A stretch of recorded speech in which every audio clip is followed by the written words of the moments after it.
Le plus de l'USB touche le grand duvet de l'USB. Ça, c'est un court-circuit. Il doit falloir que le feedback de retour envoie une information au PMU pour lui dire qu'il y a un court-circuit en sortie. Et il va arrêter de pomper. C'est souvent l'alimentation à découpage. Il va arrêter de générer un signal. Parce que c'est souvent un signal PWM comme ça. Qui oscille. Et cette grandeur sur cette période, on appelle ça une période, c'est le temps au cours duquel un signal se répète identique à lui-même. Si vous avez fait la classe de première, vous allez comprendre cela.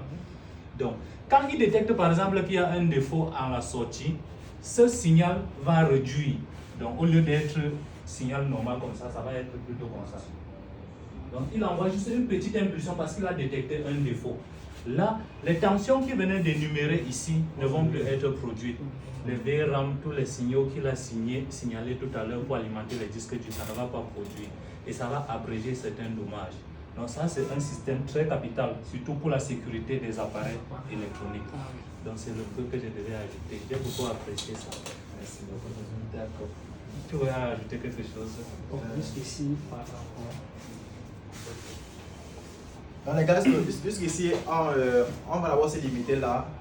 Parce que je pense qu'on a quand même utilisé tout le timing qu'il fallait. Et je ne sais pas si vous avez des questions. Mais si vous voulez, je peux essayer de résumer tout ce que Serge Maté a expliqué avec M. NTG. Parce que là, on était comme ça sur le cycle d'alimentation PMU, CPU. Il a d'abord expliqué les lignes principales. Donc la vie basse, la vie piège. Puis il a expliqué les lignes secondaires, les lignes output, les bugs et les LDO. Donc maintenant ici, il s'est focalisé sur la PMU, la puce d'alimentation. Il tient d'expliquer que bon, là sur la PMU, la tension d'entrée ici c'est la VPH, donc la voltage phase qui est la ligne principale sur les Android. Et maintenant, il a expliqué que c'est quand on presse le bouton d'allumage maintenant que la PMU libère les tensions secondaires, donc les lignes secondaires pour alimenter différents circuits. Maintenant, ce qu'il est en train de dessiner ici, ce sont les rails d'alimentation. Parce que déjà, la PMU est d'abord censée, premièrement, le premier composant qui doit être démarré, c'est le CPU. Parce que quand le CPU boot, donc c'est quand il démarre, maintenant que le CPU, maintenant quand le CPU démarre, il doit démarrer la RAM, il doit démarrer dans le disque dur également. Donc c'est quand le CPU a démarré, maintenant qu'il fait maintenant démarrer tous les autres composants. C'est pour ça qu'il disait que la VPH est présente dans plusieurs circuits. On expliquait les circuits audio, réseau et autres. Ils sont présents, mais ils ne sont pas encore fonctionnels. C'est quand on actionne le bouton d'allumage maintenant que ces circuits-là maintenant ils fonctionnent parce qu'ils sont pilotés par qui? Par le CPU. C'est là où le CPU peut les piloter, peut les contrôler. Donc d'ici demain, on va voir un peu les protocoles, les I2C, les SPI, et d'autres protocoles.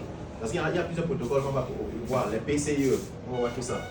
Donc là-dedans qui contrôle. Maintenant ici, il a expliqué que la PMU maintenant envoie les signaux, donc il envoie certaines tensions pour alimenter le CPU. Le CPU c'est un circuit intégré. Parce que dans le CPU, que ce soit iPhone et Android, il ne joue pas seulement la fonction du CPU.